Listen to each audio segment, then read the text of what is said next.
대선 경선 일정을 놓고 내홍 조짐을 보여왔던 민주당이 현행 당헌대로 대선 180일 이전, 그러니까 9월 초에 후보 선출을 마무리 짓기로 했습니다. 네, 국회 취재기자 연결해 자세히 알아보겠습니다. 장보경 기자.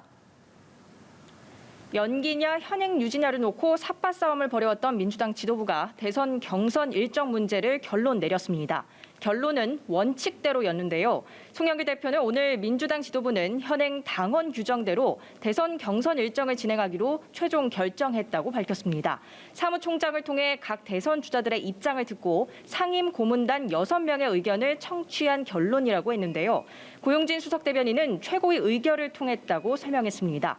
결정 직전 회의장에서 큰 소리가 나기도 했는데요. 하지만 대승적으로 결론 내리고 분열하지 않고 원팀으로 가기 위해 현행 당헌을 따르는 것으로 결정했다고 말했습니다.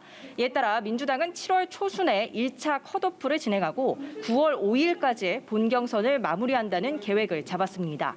연기파였던 전해숙 최고위원은 회의장을 나가며 자신의 입장은 변함이 없지만 다수결의 원칙이라고 말했습니다. 김영배, 강병원 최고위원은 기자들의 질문에 아무 답변 없이 회의장을 빠져나갔습니다. 송영길 대표는 양쪽 모두 일리 있는 주장이지만 그런 경우 원칙대로 할 수밖에 없지 않겠나라고 말했는데요. 이제 주목되는 건 경선 연기를 주장했던 후보들이 당무위를 통한 실력 행사를 벌일지 여부입니다. 이렇게 되면 후보들을 둘러싼 갈등 구도가 심화될 수 있는데요.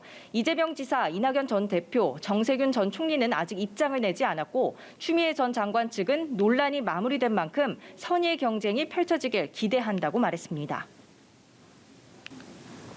네, 오늘 국민의힘 이준석 대표가 취임 이후 처음으로 봉하마을로 향한다고요?